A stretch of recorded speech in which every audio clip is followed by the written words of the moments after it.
नमस्कार दोस्तों, मेरे इस चरण में आप सबका स्वागत है। हिंडनबर्ग का ये ट्वीट उसी तरीके से एक चेतावनी कि भारत के लिए कुछ खास बताने वाले हैं, वेट करिए। उसी तरीके से जैसी खबर कल रात को आई, खबर संबंधित थी। इम्पोर्टेंट ये था कि किसी कंपनी को विशेषकर टारगेट नहीं किया गया। देखिए, ऑलरेडी अदानी जो है वो पिछले साल 2023 में टारगेट हो चुकी है, लेकिन अभी क्या हुआ? अभी जो आपके सेबी के निदेशक हैं, चीफ है, उन पे इल्ज़ाम लगा है। चलिए एक छोटी सी कहानी आपको सुनाता हूँ और सारी स्टोरी संक्षेप में आपको बताऊंगा, आसान भाषा में आप समझेंगे। छोटी सी कहानी ये है कि एक यूनिवर्सिटी में एग्ज़ाम होता है, रिटन एग्ज़ाम होता है जॉब के लिए, और साथ ही रिटन एग्ज़ाम के बाद आपका इंटरव्यू होता है। उनमें जो लोग वहाँ पर 4-5 साल से कॉन्ट्रैक्ट जॉब में हैं, वो लोग रिटन एग्ज़ाम देते हैं और पूरे के पूरे 100 पोस्ट में उन्हीं लोग का रिटन एग्ज़ाम निकलता है जो वहाँ पर कॉन्ट्रैक्ट जॉब में थे। मैं यहाँ पर केवल प्योर इंटरव्यू की बात नहीं कर रहा हूँ, क्योंकि प्योर इंटरव्यू होता तो बात कुछ अलग रहती, पर यहाँ रिटन एग्जाम कराया गया और 100 के 100% जो लोग वहाँ पर एम्प्लॉय थे उनका नाम आया। उसको 95 भी आप समझ सकते हैं, और उनका इंटरव्यू में हो गया। ये कैसी अजीब सी संभावना है कि वही के लोग ही रिटन एग्जाम निकाल पा रहे हैं उस यूनिवर्सिटी का जॉब में, और साथ ही इंटरव्यू में भी उनका सिलेक्शन हो रहा है। तो है ना गड़बड़ घोटाला। अब आप कहेंगे कि नहीं वो टैलेंटेड थे इसलिए ऐसा हो गया। ऐसा नहीं है, कहीं ना कहीं आपका शक जाता है कि ये गड़बड़ घोटाला कुछ ना कुछ हुआ है। उसी तरीके से जरा सोचिए, ये कोई और पर्सन नहीं है या कोई और भारत का बड़ा अरबपति आदमी की बात नहीं हो रही है कि उसके पैसे लगे हुए हैं इस तरीके से, गलत तरीके से अडानी के फर्म में। ये बात हो रही है सेबी के चीफ की। सबसे पहले चलिए उनके हस्बैंड के बारे में हम बताते, क्योंकि उनकी भी इन्वॉल्वमेंट है।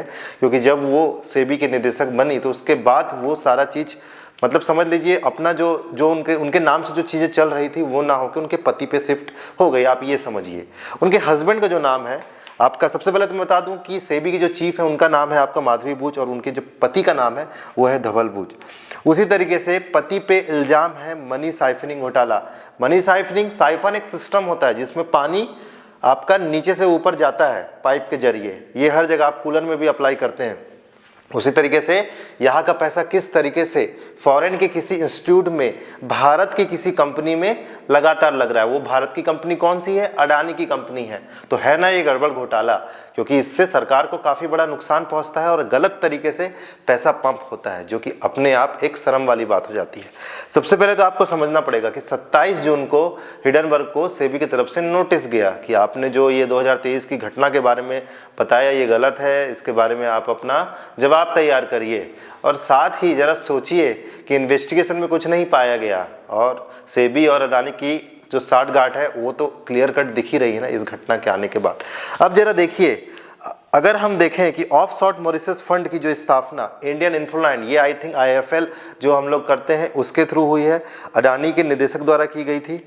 और साथ ही हिडनबर्ग ने कहा है कि उसी फंड का उपयोग किया जा रहा था जो उनके भाई यानी कि अडानी भाई के उपयोग कर रहे हैं, और उसी पे इल्जाम लगा है आपका किस पर?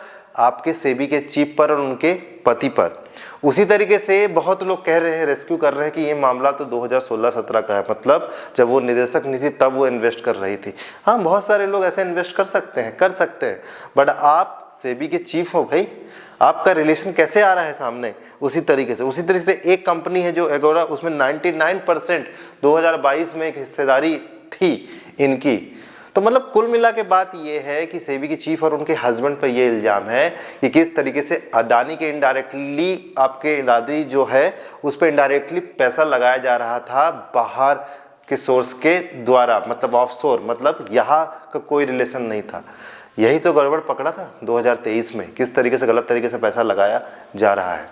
तो ये सब सारी चीज़ें हैं। मुझे लगा कि ये मैंने बहुत आसान तरीके से आपको समझाया, और साथ ही बहुत लोग रेस्क्यू कर रहे हैं कि ऐसा कर सकते हैं, बट कर सकते हैं, पर आप अभी क्या हैं? आप हैं सेबी की चीफ, और इस तरीके से इल्ज़ाम लगना एक ऐसी बॉडी पर जिससे सारा शेयर मार्केट चलता है, जिसका काम होता है कि शेयर धारक फंसे ना, और आप खुद फंस रहे हैं।